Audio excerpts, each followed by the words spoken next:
On this episode of Risk Reacts. And if you spoke none of those languages, you were assigned to either Cincinnati or Nashville. All right.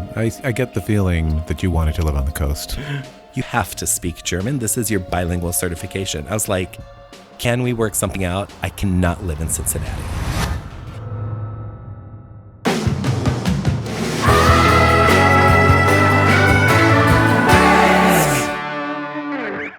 Hello, folks. This is Risk, the show where people tell true stories they never thought they'd dare to share. I'm Kevin Allison, and this is another one of our Risk Reacts video episodes, where I listen to a story for the very first time and give you my instant reactions. Now, if you want to watch this episode, there's a link to that in the show notes. And of course, all of our audio episodes going back over 15 years are at risk-show.com. or wherever you get your podcast. So let's get started. A Risk fan named Kyrah Mirren emailed me writing, I've been loving the new Risk Reacts segment on the podcast. You mentioned you're open to listener story suggestions, and I immediately thought of this story. It's from the Secret Room podcast and told by a guy named CJ. I've probably listened to it at least 3 times over the years, and it's never failed to make me laugh. The storytelling is incredibly charismatic, and the story itself is equal parts hilarious and outrageous. I won't give anything away, but I think it's going to be up your alley. So I passed this on to John LaSala, who produces these episodes, and he had a listen, and he said, yeah, Kevin, let's do this one. So, let's do this one. We'll be right back. We're back. Here is CJ Guy on the Secret Room podcast. Let's start with my horrible start to my career. Today, our guest is CJ in Northern California. Christopher James Guy, known by adoring fans as CJ. CJ brings us a story from when he was young and impetuous. Which was when I left law school and forgot to tell my parents. You forgot. Producer Brianne Garcia recorded CJ's story. CJ's first step into the professional world faltered a bit. It was a misstep he had no intention of revealing ever, until a remarkable coincidence 8 months later forced his hand. Yep. Hi, this is CJ, and my secret is that I lied to my parents and family about my career. Why did you start a secret career? I think I was just doing it because I was in the moment. I didn't realize I had to serve people. Like, I was terminated from the career, let's be real. That's the other part. And how'd that secret career go? At one point in time, my supervisor was like, hey, we really like you. We think you're great, but you have to keep more positive letters coming in than negative letters. Otherwise, I'm going to have to terminate you because you have so many negative letters. Really? People wrote complaint letters about you? A lot. Wow. Yeah. And I didn't care. Wasn't your jam? Was not my jam. And nobody knows about it outside of the 6 other guys I was rooming with in a 1-bedroom apartment in Brooklyn. Okay, so this is your secret career. Correct. From your family. Right. And my friends and most of the people I went to college with. Yeah. Everybody. Okay, so I have a sense that this is going to start unraveling. Yeah. So to get the full story, Brianne turned on the mic in a comfortable setting, a neighborhood bar in Northern California. So, what's your secret? I had a terrible start to my career. I'm Ben Ham, and this is The Secret Room, a podcast about the stories no one ever tells. There are 5 people in my family. 4 of the 5 of the family have PhDs, and you and your guests get the privilege of hearing the one person that did not get a PhD in that family today. So what was the big lie? So I graduated from college, took my LSATs because I didn't know sort of what else I was going to do with my life. And so I did really, really well on a test, got my scores back. I was like, this is really fantastic. And then because I felt I was completely exhausted from such a rigorous course of study that I took 3 months off and went sailing in the Caribbean with a really good buddy of mine. And then I got back, and it was about a week before law school started. And I got back, and I literally had been given a full ride scholarship to go to law school at a very top 5 law school in the nation. And I was like, that's great. So I'm going to do it. So I called my parents. I was like, you're never going to believe this. Like, I got in. They're all very proud. They're like, wow, like he's finally stepped into like the real world of academia, this is going to be really great. You're growing up. Yeah, made sure my tan was rounded out from the Caribbean, made sure I had like my clothes, so it was all ready to go, bought a couple notebooks. And then the day of, I went to my first law school class and was completely stunned to find that people had moved up to DC like at the beginning of the summer, had already started working groups, had already book briefed all their materials. Like they were very serious about their law career. The paper chase. Very much so. Like they'd seen one too many movies. And I, on the other hand, had focused on looking cute. And that's not a good driver for law school. Well, you have your priorities. I mean, I was clear. Like the focus was clear. Went to first day of class without any books because, you know, we have a whole semester ahead of us and, you know, that's going to work out when it's going to work out. And in the afternoon, I'll never forget, they brought everybody together and the dean of the law school was there and he was like, welcome. This is a very rigorous program. Unfortunately, not all of you are going to make it. And he was like, look to the left. Now look to the right. I was like, I can dig this. This is fine. So I'm like looking to the left, looking to the right. He goes, one of the three of you won't be here next year. And only one of the three of you will be here in year 3. That's ominous. Very ominous. So at that moment, I kind of looked at the two of them and I was like, dudes, you guys are in luck. Like, I'm out right now. That was it, huh? That was it. And I got up and I walked out and literally like the dean was like, oh, we have our first quitter. And I was like, birdie, like I'm out. Like, really? Yeah. You flipped off the class on the double dean? flip, walked down the aisle, walked out. That's some balls, man. How soon were you on the phone to your parents? Like 8 months later. Oh, okay. There's a story. And here's where our little secret comes out. So flipped him off. And, you know, in retrospect, I don't look at that as a sign of disrespect. Really? Really? I was just like, I'm full and free and I'm not going to do this. And this is how my life is going to be. And my roommate had just finished filling out application forms. So his whole dream was to be a flight attendant. So I got home and I was like, you're never going to believe what happened. Like, law school's not for me. It's not my jam. I'm out. Right. I was like, what are you doing? And he's like, oh, I'm filling out flight attendant applications. I was like, I'd be a great flight attendant. I've lived all around the world. Like, that'd be perfect. I'll get to go visit my friends and that'll be awesome. He's like, well, you should fill it out. So I did. In the meantime, my parents were like, how's law school going? And I was like, let me tell you about my first day. So I told them all about my first day with the exception of the hasty exit from the General Assembly. Heard back within 2 weeks that I'd been accepted to go for an interview. Right, you made the cut. Made the cut, like on paper. Okay. So I was like, this is kind of fun. Like, I'm just going to go for it. So to start off, they start you off in like groups of 200 to 300, I guess. And they just observe you for two-way glass to see how you interact with everybody else. And then from that, they'll come out and they'll go, you, 166, 213. I mean, it's like American Idol, but back in the day. I was just there for like having a good time. So I talked to everybody in the room. I was like, what are you doing? Where are you from? Oh my God, love your hair, love your scarf, whatever. Like, worked the room and just went all the way through the process. And at the end of the day, I was offered a job to be a flight attendant. So this was pre-cell phone social media, right? Because mid-80s, 1985. I always talked to my parents on a Sunday afternoon. And so they'd ask how school was going. And this is where the lie began. I have no idea why. So I think I just really wanted to not disappoint my parents, right? And my sisters, who are all like super achievement oriented. So my mom or my dad would ask how school was. And I'd be like, oh, that torts class, it's really tough, but I'm making it. And I'd be calling them from like Minneapolis, where I was like in flight attendant training. Like, it was just a big, deep, dark lie.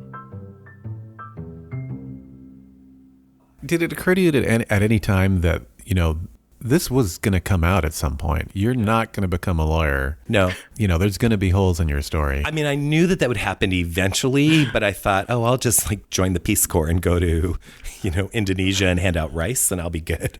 I just wasn't ready for the judgment that my family would put on me. Right. You're a black sheep. Very much so. Yeah. Very much so. Kicking the can down the road, though, on this one.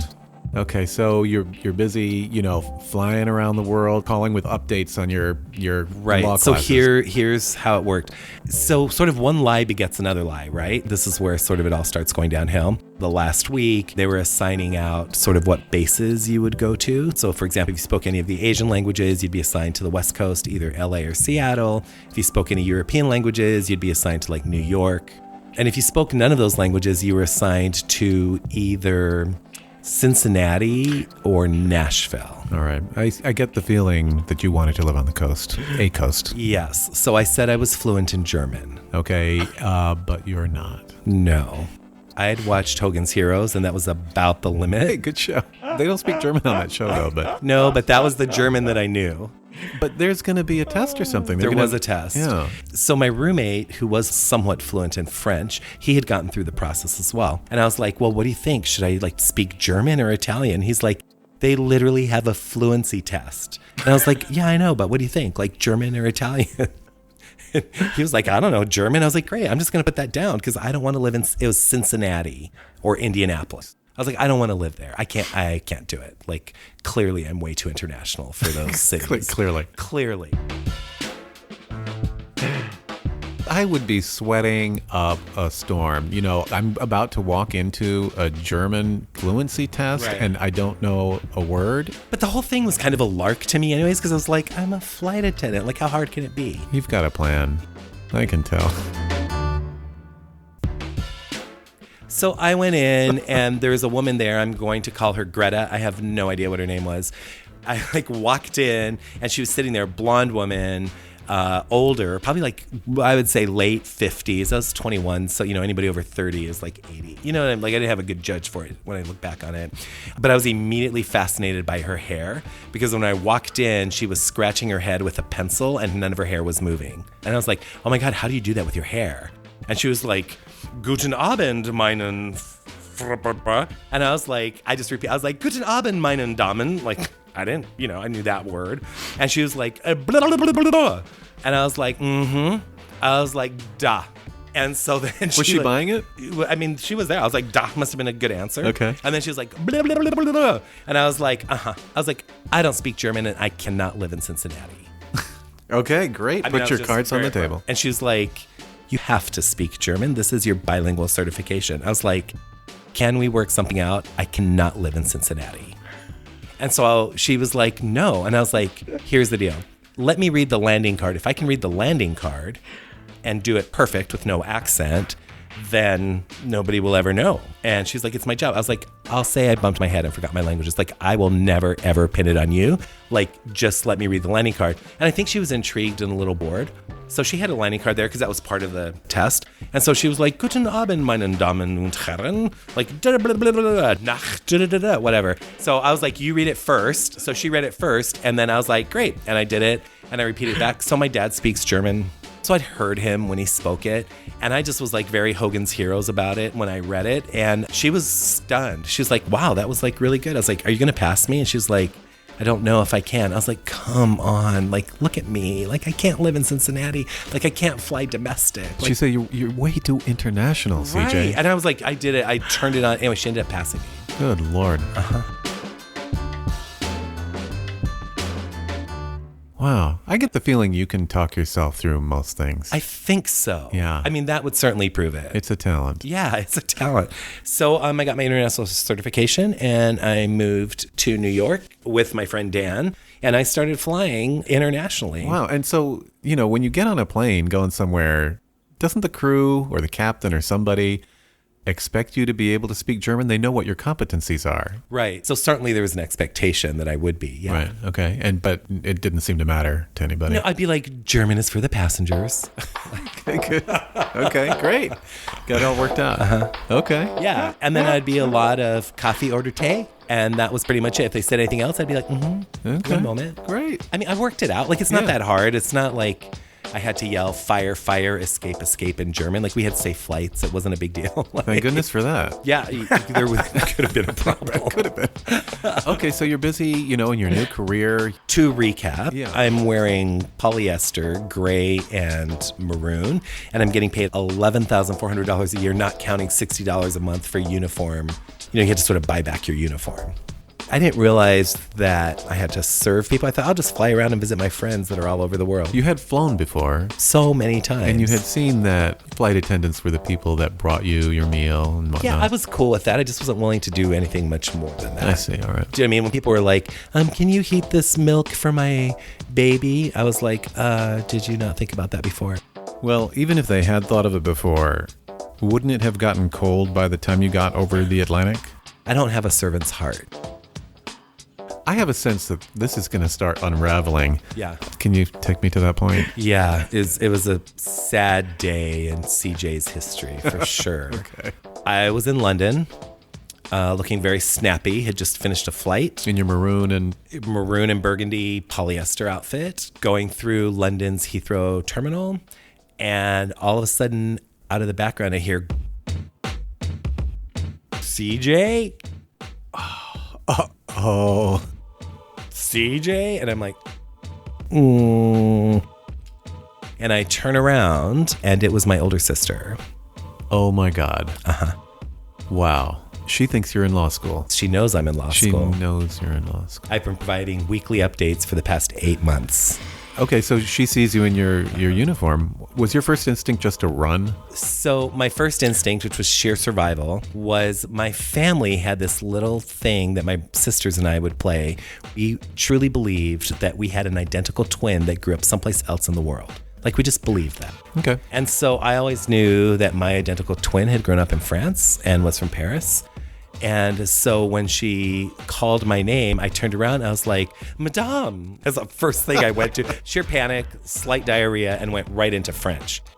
Which you also don't speak. I'm not fluent in French. Like I said, I was lying, but I didn't say I was bright, right? Okay. Because my sister is fluent in French. Uh-huh. So I was like, Madame. And she's like, what are you doing? And I was like, comme ci, comme ça, the only word I knew, which means so-so. That's the only thing I know in French. And she looked at me and she was like, I know what you're thinking. You think that you're CJ from Paris and you're not. And she's like, I know it's you. And I'm like, Madame, like acting all offended. And she's like, I can see your name badge, because I was wearing my name badge. And I was like, F. I was like, God, don't tell Dad. It's my biggest concern. She's like, you have till Friday or I'm telling Dad. Yeah. She's not on your side. 6 years older than me and kind of a bitch, not gonna lie. Holy cow. Yeah. Wow. Did a part of you think that she would actually think you were this mysterious twin? I think in the moment of panic, I thought I could pull it off. I mean, remember, I'd been living this intense lie for 8 months. So I was like, it worked so far. And it was the only thing I had. I had nothing else. And I have a feeling it didn't fool her for even a second. Not a second. It's too bad about the name tag. Yeah. Like I said, it wasn't bright. So she gives you about a week to come clean to your parents. Yeah. What did you do? I came clean to my parents. All right. I was in London then, and I had a flight, because I'm very international. And I just flew to where my parents were living at the time and showed up unexpectedly. And my parents were all so happy to see me. And, my mom was like, you shouldn't be taking a break now. You need to be studying. And I was like, yeah, about that. Waited till my dad came home, which is excruciating. And my dad came home, we had dinner, and we're sitting around the table. And I was like, just need to tell you, I ran into Cheryl in London. And my mom was like, what do you mean? Like, I knew Cheryl was on her way to wherever, but what were you doing in London? I was like, I just need to come clean. Here's what happened. Got into law school, got the scholarship, quit on day one, became a flight attendant, and lied to you. And I'm sorry. And I don't know why I did it, but Cheryl busted me, and she gave me till today to tell you, so I'm telling you before she does. Wow, this must have been a very hard conversation for you to initiate. It was scary. I mean, I wasn't sure what my parents' reaction was going to be. So I could see my mom was like, her wheels were spinning, trying to position it. My dad just looked disappointed and devastated. That was heartbreaking. Oh, was that hard for you too? Yeah, I was really close to my dad. My dad's a good guy. What did he say? He just was like, I'm so disappointed you did this, and I'm even more disappointed that you lied. Yeah. I mean, what can you say? I was like, yeah. So what'd you do? I just was like, more rosé, please. I sort of had like a tortured ending for this 8-month secret. The reason it's significant is because I didn't have that kind of relationship with my parents before. Like, we were all a pretty open, sharing family, like highs or lows, or we all shared. And then I was too far down the path to sort of pull back, What happened next? How do you make good on this? Did you quit the job? I was fired like 3 weeks later, so... What was your intent? Were you going to just keep doing it? I didn't know. Yeah. Yeah, you had all those negative letters. I mean, they were just streaming in. So I was terminated. And then I sort of had to figure it out. And I knew then that my next move needed to be something that was pretty serious. And what was your next move? I ended up getting hired by the largest ad agency in the world. Okay. How'd you get that? Did they like your flight attendant resume entry? Yeah, I talked my way in, which was great. I had a feeling it's something like And that. I started as a junior copywriter, had great references. That's where I found my love of advertising, and I've been in it ever since. All's well that ends well. All's well that ends well. They had a nice little adventure there. Today, can you talk about this with your family and laugh, or is it a taboo subject? It's not a laughing matter subject. It's really not. Too soon. It's been 30 years and it's too soon. I mean, with my family, it's just not the kind of thing that you go back and say, remember that time you lied to us for 8 months? It's definitely an off-limits conversation. Wow. So how many people know your secret today? Not that many. I mean, it's not something that I would certainly brag about. It's a good story. It's a great story. But it doesn't speak to like your character. It's a building block in your life. I think so, yeah. My kids sort of know the whole thing. And so it will pop up every now and then when I'll be like holding somebody accountable. They'll be like, oh, really? Remember when you were a flight attendant? Why did you want to tell your secret today? I mean, I think so many people like start down a path and don't think they can ever recover from it. And you can recover from it. Coming clean like provided me a clean slate to move forward. I always dealt with consequences from it, right? That's a huge lack of trust. But I think it's important. So I think if anybody has a secret today and it's just eating at them, and particularly if it's affecting their relationships, you need to determine what relationships are being affected and then just come clean. Great advice. It's almost pastoral. Almost. CJ, thanks for joining me in the secret room today. Yeah, for sure. Oh my gosh, that is so charming. He is such a likable fella. And I think we can all kind of relate to coming up with at least some lies that we tell at least our parents. So I just really enjoyed hearing his personality especially. All right, let's take a quick break, and when we come back, I'll share more thoughts on CJ's story. We'll be right back. We're back. This was so much fun. Like I said, CJ just has such a likable personality. And, you know, this is a real reminder to me, especially because I'm doing this huge, very risky, kind of overwhelming move this year from New York to Bangkok. You know, one of my biggest worries is, oh my gosh, how am I going to handle obstacles coming up that I hadn't thought of before? And this is like the ultimate fake it till you make it story to remember that, like, there are people out there who simply have a natural attitude of, I think I can do this. I think I can handle this, even if I'm not really following the rules, or even if I really don't know what the next step is going to be after I fake my way through the first one. So it was really actually kind of inspiring in that way. I was kind of tickled that they brought up the movie The Paper Chase, because I saw that when I was a kid. It was a movie in the 70s about a young man who goes to Harvard and to study law, and it's just brutally, I mean, it's like, you know, it's traumatically rough on the students. And I would swear, I mean, I haven't seen the movie since I was a kid, but I would swear that exact same thing happens at the beginning of that movie. The kid's being told, most of you are not going to make it out of here.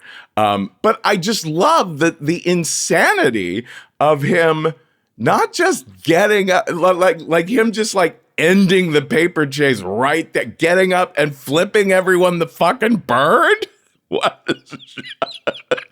is just so spontaneous and so, I mean, those folks their jaws must have been dropped. Like, what on earth?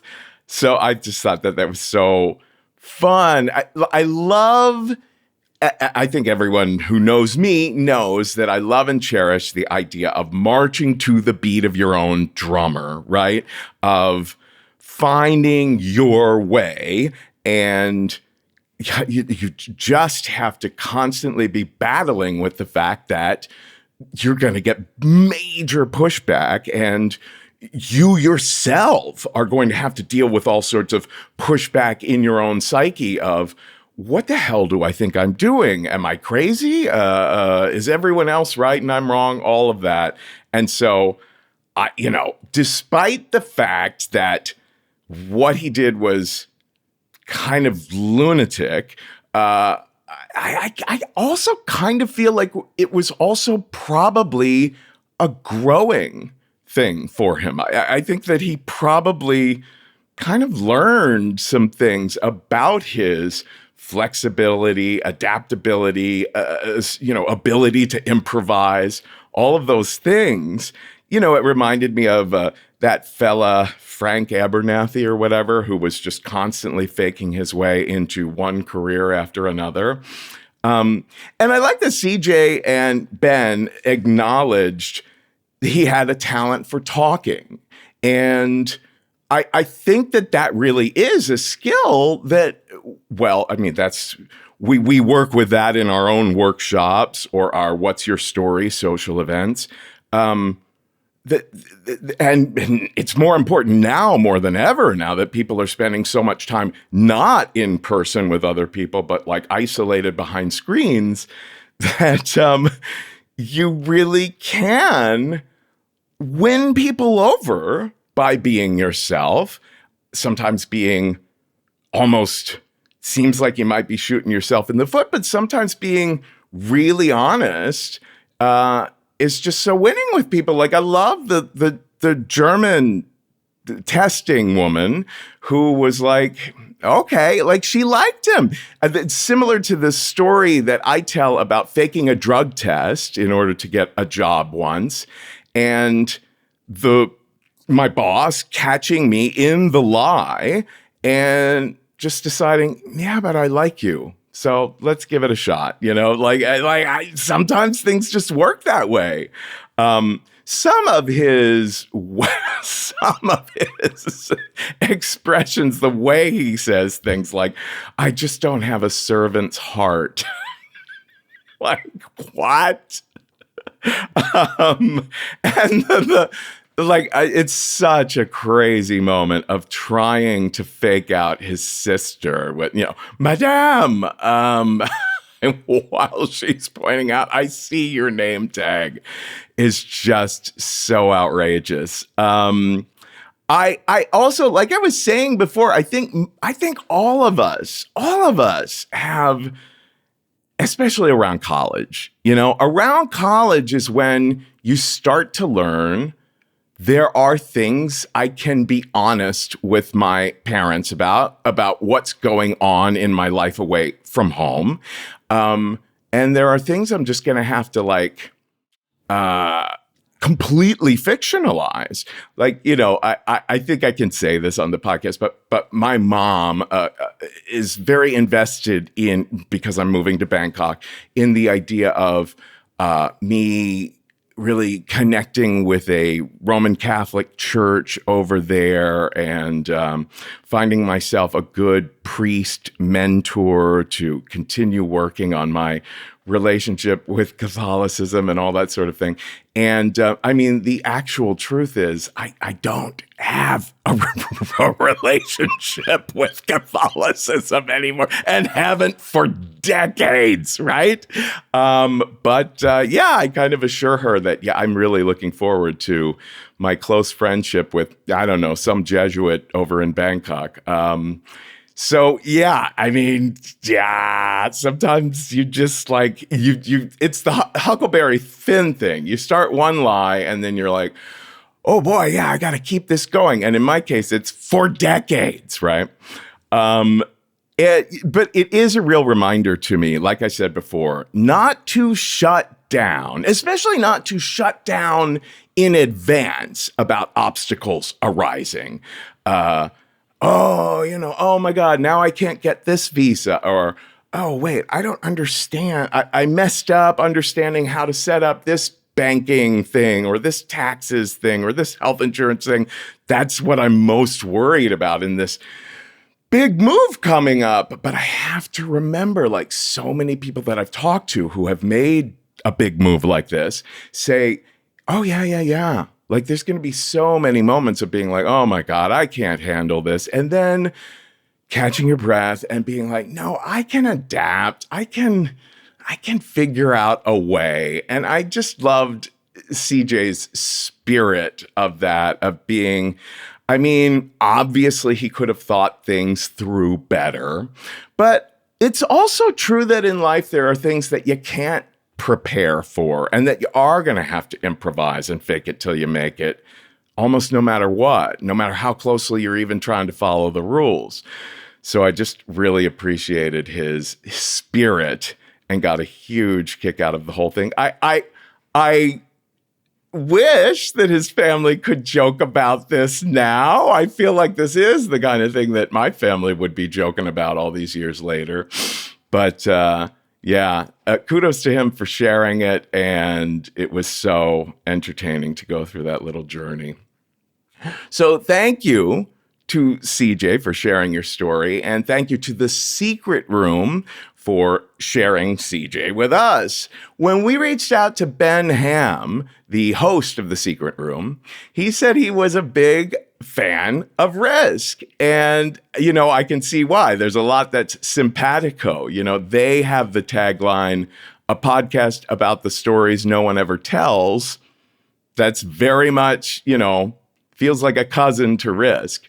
Now, we heard an abridged version of CJ's story, but you can hear the full episode called My Secret Career on the Secret Room podcast, and you can look for it in all the podcast places or at Secret Room Pod on the socials, or just go to thesecretroompodcast.com.